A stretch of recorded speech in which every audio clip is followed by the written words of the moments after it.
नमस्कार साथियों, जय श्री श्याम क्लासेज के यूट्यूब चैनल पर आप सभी का एक बार फिर से स्वागत है। तो दोस्तों, वेटनरी से संबंधित आप किसी भी भर्ती परीक्षा की तैयारी कर रहे हैं तो दोस्तों इन क्लासेज में लास्ट तक जरूर बने और दोस्तों क्लासेज को पूरा देखा करें। तो आपसे संबंधित जो भी भाई वेटनरी से जुड़ी किसी भी भर्ती परीक्षा की तैयारी कर रहा है उन सभी के पास में दोस्तों इन क्लासेज को शेयर करने की कोशिश करेंगे।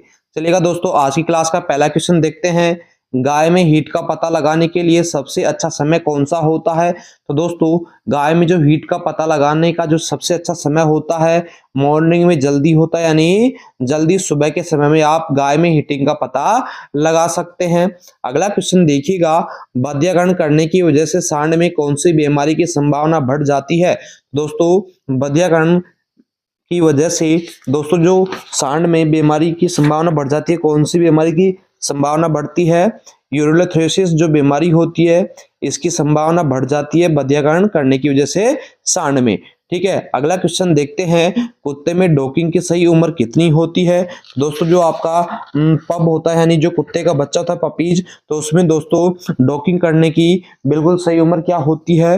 3 से 5 दिन के बच्चों में दोस्तों आप डॉकिंग सर्जरी कर सकते हैं, जो कॉस्मेटिक सर्जरी भी कहलाती है। यानी कॉस्मेटिक सर्जरी क्या होती है? पशु को सुंदर दिखाने के लिए की जाने वाली सर्जरी। ठीक है, अगला क्वेश्चन देखते हैं। अगला क्वेश्चन है आपका, वीर्य एकत्रण के लिए सांड को किस उम्र पर ट्रेनिंग देना शुरू करना चाहिए? कि जब वीर्य एकत्रित करना हो तो उसके लिए सांड को किस उम्र पर ट्रेनिंग देना शुरू कर देना चाहिए? तो दोस्तों 18 माह की उम्र पर दोस्तों सांड को ट्रेनिंग देना स्टार्ट कर देना चाहिए मेरे दोस्तों। अगला क्वेश्चन देखिएगा, अगला क्वेश्चन है, सांड के किस उम्र पर वीर्य एकत्रण शुरू करते हैं? कि सांड की कितनी उम्र के उपरांत आप वीर्य एकत्रित करना उसे शुरू कर देना चाहिए? तो दोस्तों लगभग 24 माह की उम्र पर दोस्तों सांड से वीर्य एकत्रित करना शुरू कर देना चाहिए दोस्तों।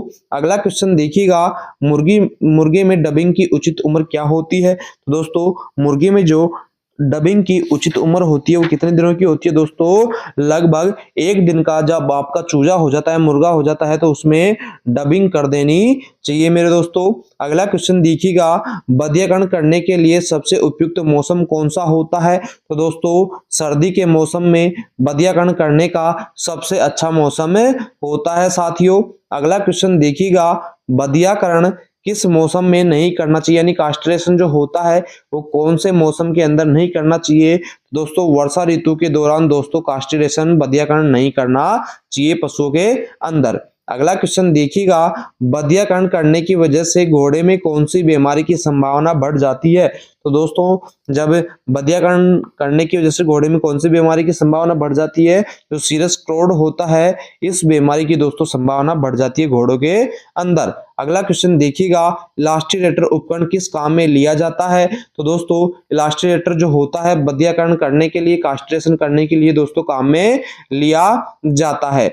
नेक्स्ट क्वेश्चन देखते हैं, मादा में बधियाकरण को क्या कहते हैं? यानी जो मादा में बधियाकरण करना क्या कहलाता है? तो दोस्तों राइट आंसर करेंगे स्पेइंग और ओवरा एस्टेरोटोमी, ये दोनों के नाम से जाना जाता है बधियाकृत मादा को। तो दोस्तों option number C, A and B right answer हो जाएगा।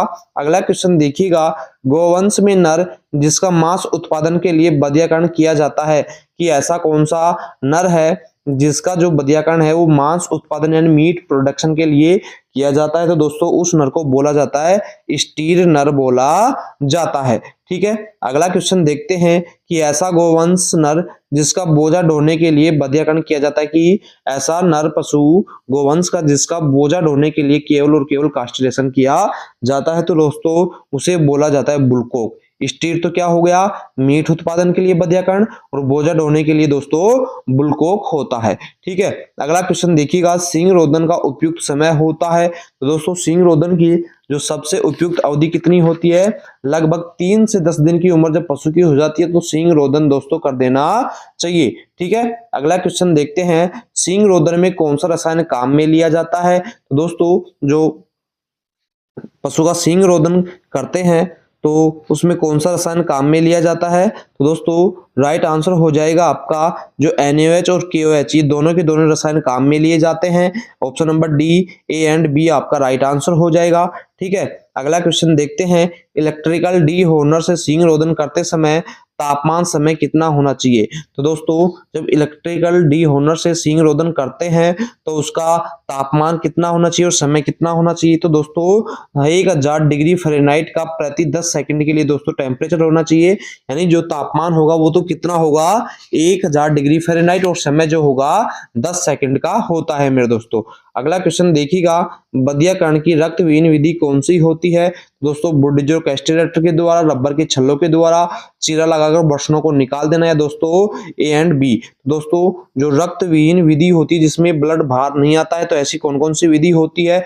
बुडिज़ो कैस्टेटर के द्वारा भी, जब उनको नसों को दबा करके बधियाकरण करते हैं इसमें, और रबर के छल्लों के द्वारा, ये दोनों की दोनों जो विधि होती है रक्तहीन विधि होती है, यानी क्लोज विधि होती है। तो ऑप्शन नंबर डी आपका राइट आंसर हो जाएगा। अगला क्वेश्चन देखिएगा, अगला क्वेश्चन है निम्न में से कौन सा कथन बधियाकरण के बारे में असत्य है। तो दोस्तों सबसे पहला कथन देखते हैं कि इससे शरीर का वजन बढ़ता है, एकदम सही होगा। बधियाकरण से शुक्र जनन बंद हो जाता है, ये भी दोस्तों सही होगा। और बछड़े में 1 वर्ष की उम्र में दोस्तों बधियाकरण करना चाहिए, ये भी सही है। और दोस्तों ऑप्शन नंबर डी है ये आपका गलत हो जाएगा, यानी सूअर में जो 6 सप्ताह की उम्र में नहीं करते हैं, जब सूअर 1 सप्ताह का हो जाता है तो दोस्तों उसमें बधियाकरण कर देना चाहिए। 1 सप्ताह के सूअर में बधियाकरण कास्ट्रेशन करना चाहिए, ठीक है। अगला क्वेश्चन देखते हैं, दूध छुड़ाने के लिए बछड़े को गाय से अलग करना क्या कहलाता है। तो दोस्तों इस क्रिया को वीनिंग बोला जाता है, ठीक है, यानी बछड़े को मां से दूध के लिए अलग करना क्या कहलाएगा, वीनिंग कहलाता है। अगला क्वेश्चन देखते हैं, बछड़े की वीनिंग उम्र कितनी होती है। दोस्तों बछड़े की जो वीनिंग उम्र होती है वो 90 दिन के बछड़े को अपनी मां से अलग कर देना चाहिए, उसका दूध छुड़वा देना चाहिए, ठीक है। अगला क्वेश्चन देखिएगा, सूअर में वीनिंग उम्र कितनी होती है। तो दोस्तों सूअर में जो वीनिंग की उम्र होती है वो 8 सप्ताह के सूअर को दोस्तों उसकी मां से अलग कर देना चाहिए, वीनिंग कर देना चाहिए, ठीक है। अगला क्वेश्चन देखते हैं, बधियाकरण सूअर क्या कहलाता है।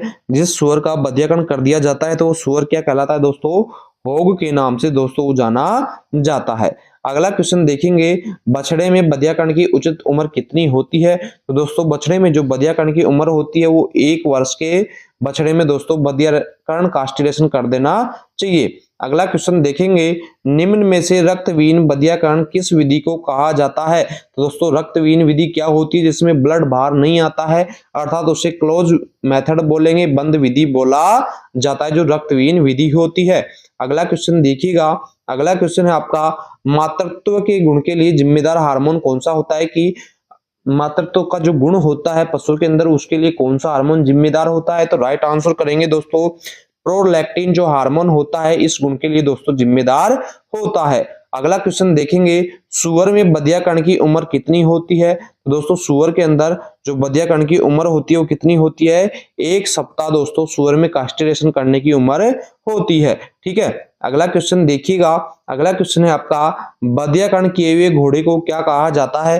तो दोस्तों ऐसे घोड़े को गेल्ड के नाम से जो दोस्तों बोला जाता है, यानी बधियाकरण किया हुआ घोड़ा क्या कहलाता है, गेल्ड कहलाता है, ठीक है। अगला क्वेश्चन देखेंगे, बधियाकरण करते समय रबर के छल्लों को पहनाने के लिए प्रयुक्त उपकरण कौन सा होता है। कि दोस्तों जब बधियाकरण विधि, यानी ये कौन सी विधि होती है, रक्तहीन विधि होती है, तो दोस्तों जो रबर के छल्ले होते हैं उन्हें पहनाने के लिए कौन से उपकरण काम में लिया जाता है। तो इलास्ट्रेटर जो उपकरण होता है दोस्तों ये काम में लिया जाता है, ठीक है।